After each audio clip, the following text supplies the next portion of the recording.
Do you think everything in the Bible is there for a reason? Even its unrecognizable place names? I've spent nearly 30 years studying this question.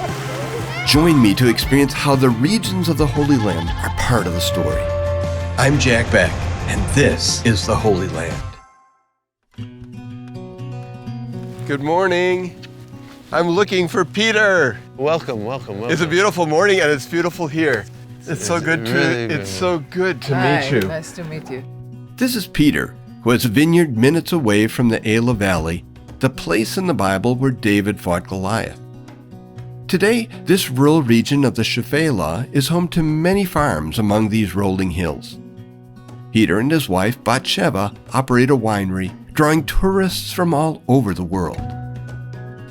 Most of Israel, as you know, is terra rossa. It's incredibly fertile soil. It's surprisingly, like these plants are 5 years old and you see how developed they are. This is such a desirable space. Yeah.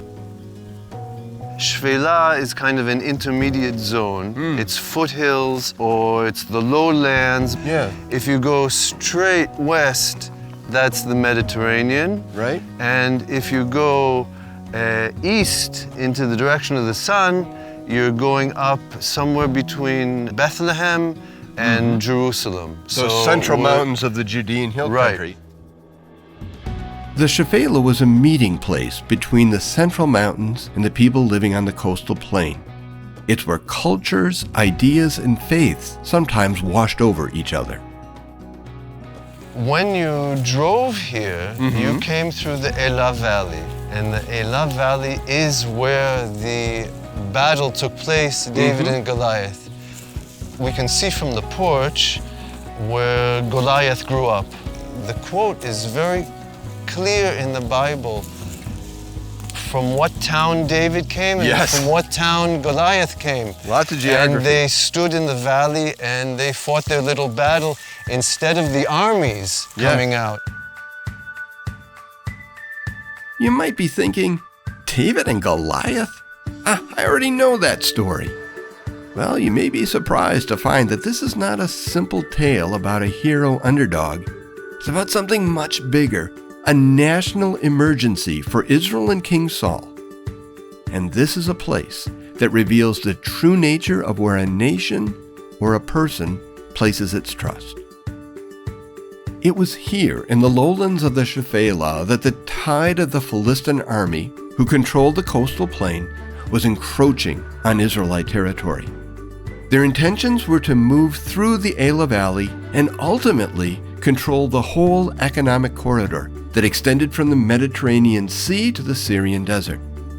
And as the Israelites stood against this impending force, they looked to Saul, their king. Most call this the story of David and Goliath, but it is really a story about David and Saul. The view from here isn't particularly attractive today. It was even less attractive on that day that the Israelites were looking down at the Philistine army below. This was a national emergency that was unfolding in front of them. The Philistines filled this agricultural plain, and you can only appreciate the loss if you appreciate this is some of the best agricultural land people in the Judean hill country could know. What's more, they realized if they got past Saul and the army on the far eastern side of this valley, they gained access to every town and village in the interior, including Bethlehem itself. And as they looked at this national emergency unfolding, they looked for leadership. They looked to King Saul, the king whom they had asked for, the king who would go before them and lead them in battle against their enemies. And what they saw was disturbing and disappointing because Saul failed to lead, he failed to inspire courage, and he showed no signs of faith in the God who could deliver them. So much was at stake. It was in this valley that the fate of these two nations would be decided. In the scriptural narrative, this valley is an indicator of the spiritual health of the nation and its leaders. As the tide of the Philistines rushed in, King Saul stood frozen, unable to react. Saul was afraid to trust God and use his God-given abilities to lead his troops into battle. Then David arrives, filled with faith in God. Now please realize, this is not an underdog story. The Lord had prepared David for this.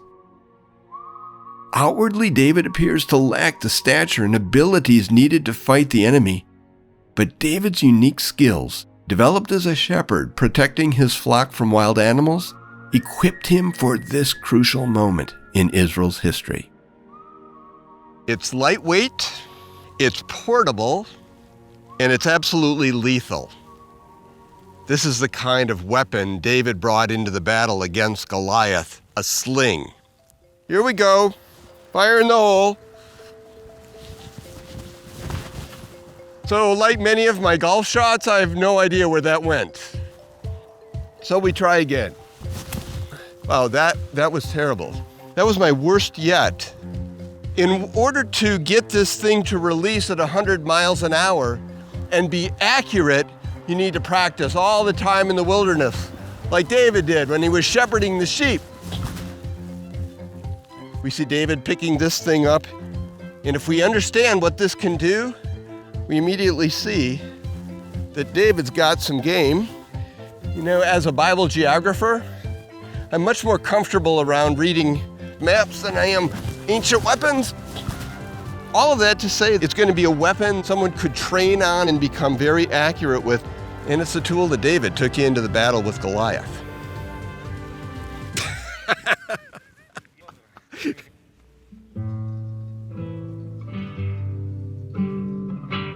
What was once a battlefield is now a quiet orchard, but we can still imagine the scene. Every step David took away from the Israelite camp was a step closer to Goliath. David shouted to Goliath, "You come against me with sword and spear, but I come against you in the name of the Lord Almighty, the God of the armies of Israel whom you have defied." David paused by the stream and picked up 5 smooth stones, loaded the first into the pouch of his sling, whirled it around his head, and released it at the head of the Philistine giant. Guided by a shepherd's practice and the Lord's blessing, that stone found its mark. Goliath collapsed on the ground, and David rushed over, took the giant's sword, and removed his head. The men who had been sitting quietly by suddenly saw a leader they could follow. They ran into the field and charged after the Philistines, who rushed from the Elah Valley. Here in the Shephelah, we've seen the difference in response to this crisis by 2 men of influence, one who trusted God and one who didn't. In many ways, we are all people of the Shephelah, destined to face spiritual challenges in our own meeting places. Will we imitate David by putting our faith in God, trusting that He has uniquely prepared us and will equip us? Or will we hold back in fear like Saul? All of us have influence, and where we place our trust affects those around us. It will either move them away from God or toward Him.